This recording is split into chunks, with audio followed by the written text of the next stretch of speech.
My liege? My liege, I know you are still awake. You'd never leave your fireplace unattended. Please, my liege, there's something I want to discuss with you, and I'm afraid it can't wait until morning.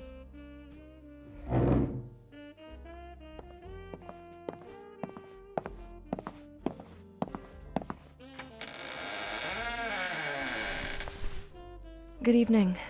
May I enter? Thank you.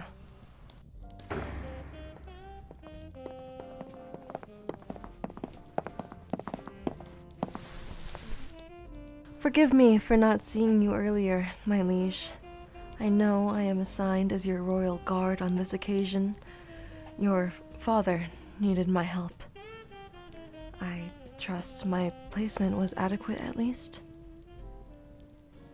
Oh, Dimitri was in charge of you. He's a good man.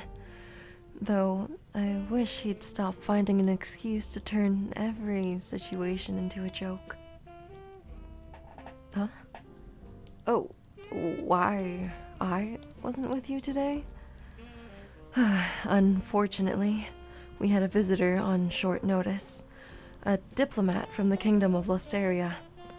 And a rather shouty man at that. He and your father had only finished negotiations just a few minutes ago, and his stomp outwards towards the palace gates seemed to indicate a foul temper, which can only mean one thing. Yes, my liege. Unless some kind of breakthrough in our communications can be found, war between our two kingdoms is inevitable. But that is a problem that will have to be dealt with tomorrow. Wait, my liege. Why are you hiding your arm? What happened? It's sore? From how much you've been writing. Unsurprising. Sit down on your bed for me. I will examine it.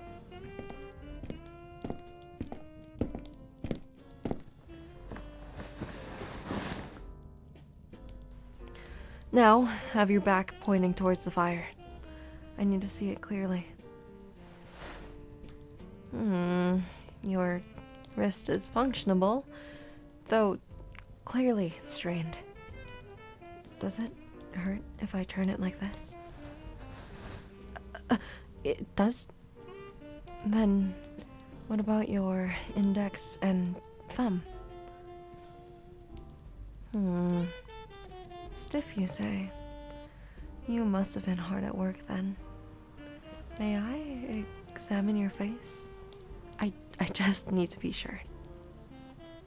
Thank you, my liege. Your skin looks to be in color. No paleness from what I can see. As for your eyes, I can see lumps just near your cheeks. How much did you sleep last night? 2 hours. Then did you at least have breakfast? And lunch? And dinner? Very well. I'll trust your word. If I'm allowed to ask, my liege, what exactly were you working on in here? Writing messages to Losterian representatives? To stall the plans of their king? How many do you have in mind? 30? And how many have you written? 22. That sounds like a good amount to me. Well, I can conclude one thing, my liege. You are tired. Not just because of your arm, but due to your face as well. Did you even leave your room at all today? Don't avoid the question. Tell me. As I suspected. No wonder you look so fatigued. My liege, You do realize what time it is, correct? The only reason why I'm here is because I saw your light from the castle grounds. You're out of energy. And right now, the best strategy for you would be to regain it. As much as your work may say otherwise, there's nothing to gain from writing letters if you collapse at your desk. And I believe I can help you with it. How, do you ask? Well, lie back on your bed for me, and I'll attend to your fireplace as well.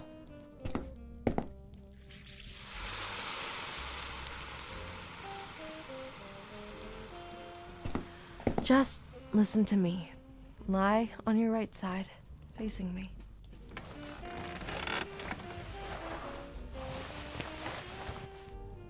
Good. Before I continue, do you trust me? I'd rather not say what I'm about to do, for the sake of keeping a surprise. But believe me when I say that you will enjoy it. However, you are also within your right to refuse me before or during my intended actions. Very well. Now lie back under your duvet. Then allow me to just lift part of your bed sheets up and climb into the bed with you. Yes, my liege. I am suggesting that I sleep with you tonight. Not like that. There's nothing wrong with me wanting to look after you. Though I am by no means a maid or butler, I like to think that I'm in charge of all aspects of your well-being, beyond just physical. Not just that, but someone has to make sure you don't sneak back to your desk when I'm not looking. You have a penchant for working yourself till the job is finished, after all.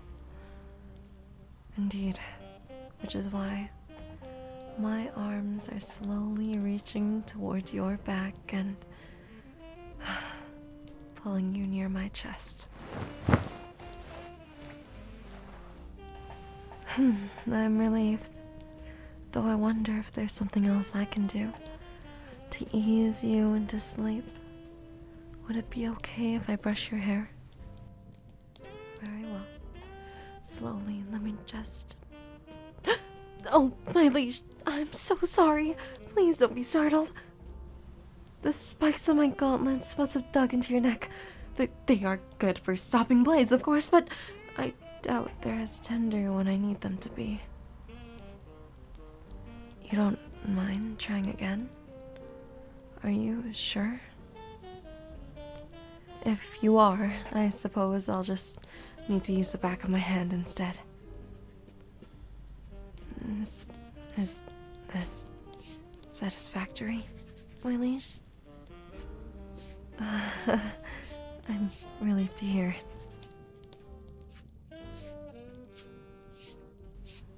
Uh-huh. You're concerned if I hate you. Why? You worry that you're a burden to me? No, you're not. There is something I wanted to ask you about, now that you've reminded me. It's to do with your work. If I may speak frankly, I fear that you've been too focused with your patterns recently. I know this war concerns you, but you're not the only one involved in it. And I know from experience that exhaustion in times of crisis is dangerous. Yes, my liege, I'm referring to my times in the army, before I was your guard. Have I talked about them previously? No? I figured as much. Well, they gave me the chance to become the woman that you see right now. That was also some of the saddest years of my life. I didn't want to upset you by talking about them, but can I make an exception tonight? Thank you. Before I was your guard, I was a regular knight in your father's army. No different or special to the rest of my brethren. My commander, a man named Gerard, said as much during our first day of training. As part of his opening speech, he said that the moment until our last breath, our lives belong to the royal family. That we were being trained to follow the will of whichever man, woman, or child carries your last name. And that we should prepare ourselves to sacrifice ourselves, even if it meant even one of you survived. No, my liege, I had no issue with that. When you're a woman like me, a woman who, growing up, never went to school, never played with other kids, and never slept because of my duties on my parents' farm, hearing that your life matters here can change everything. The moment I volunteered for the army and heard that, it felt like I renewed a sense of life. I had a purpose, not just for me, but for my brothers and sisters in arms, all of whom who wanted to fight and protect the rule of your family that had over our kingdom. But even so, the training was brutal. Rations were always just enough for us to make it through from afternoon to evening. We were trained to use every type of sword, shield, and bow imaginable from our armory. And above all else, we were schooled to fight in any kind of environment, from waist-high mud to complete and lightless night. Our work, however, couldn't prepare us for the day Listeria invaded our home. The first attack caught us completely by surprise. An ambush that occurred from surrounding us on all sides on a deep valley, and in less than an hour, Nathan, Maria, and Geralt, and so many other faces I memorized for months, were struck down by a hailstorm of arrows and a tidal wave of blades. The night after the attack, I couldn't sleep. I was devastated, knowing that the laughter of my friends, my family, would no longer be heard around the campfires at dusk, and I blamed myself all for it.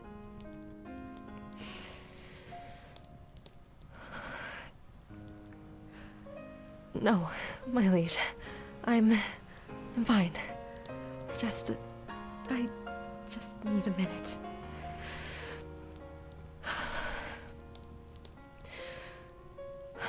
Regardless of the circumstances, I decided to practice late into the evening. I would sneak out from our tent and dedicate myself into the nearby foliage of my canvases and the tools of my brush. Every strike and blow landed on those bushes, mirrored what I wanted to do with my enemies, knowing what they took from me. I kept that routine for about 3 days until my commander noticed me at night and started yelling at me. He nearly mistook me as a spy because of how dark it was. When I told him my intent, he disagreed with me, naturally. But then he told me something. He said that a warrior's strength can only be as good as their body. That sacrificing one for the other isn't just as inefficient, but dangerous for long-term success. And that if I wanted to be a better leader, I needed to take more care of myself. As part of his lecture, he requested that I go back to sleep immediately, and then suggested that I make conversation with the newer members at dawn. Reinforcements that your father had sent the night before. I listened, begrudgingly, and by the following week, when the Listerians made a second push, we held firm. Shoving them back across the mountain range they emerged from, it wasn't long until we chased them right back to their nation's capital. I remember our commander being so impressed that Once we returned home, he brought all of us a tankard of mead out of his own purse. And all of a sudden, the laughter that was taken from my life returned. Why am I telling you this, my liege? Well, quite simply, I see a lot of myself in you when I was your age. Young and determined and willing to do whatever I could for the sake of those I care about. But I now know that progress and learning isn't a continuous slope. Times may force us when we need to be brave or aggressive, but if we're not careful, they might even overpower us by sheer strength alone. So what do? We remain patient. We remind ourselves that we're human. And more importantly, we work to do things we enjoy, while also working on the things that matter. Well, do you remember that garden you just liked? The one you planted daffodils for last spring? Have you considered taking that up again?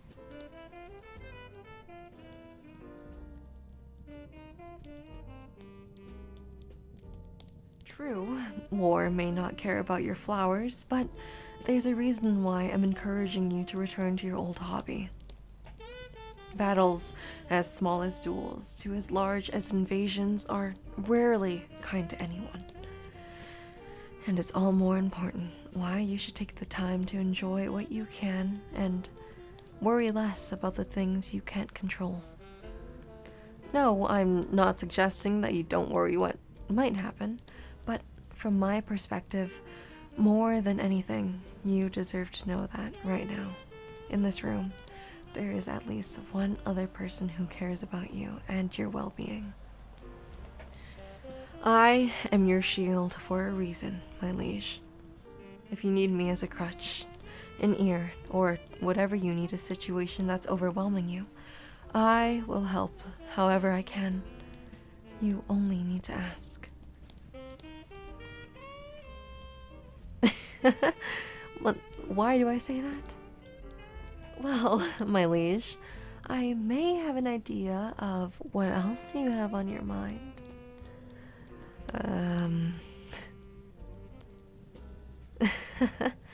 A certain woman you've been trying to please.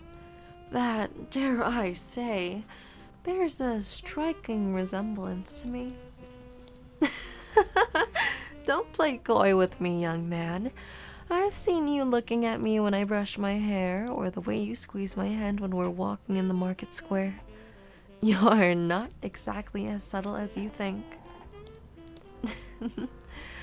Why do you think I'm making fun of you, my liege? Of course I love you. Any woman would be honored to spend as much time with a charming, hard-working individual like yourself. And I'm delighted that you choose me, of all people, to do just that. You want to talk about something important? I'm sure you do. But it's best so we save it for tomorrow. Tonight, rest. Consider what I said earlier. I'll be right here, hugging you close to me if you ever need anything. Just close your eyes and allow yourself to drift away. Good night, my liege. You may not be the leader of this kingdom just yet, but you will always be the ruler of my world.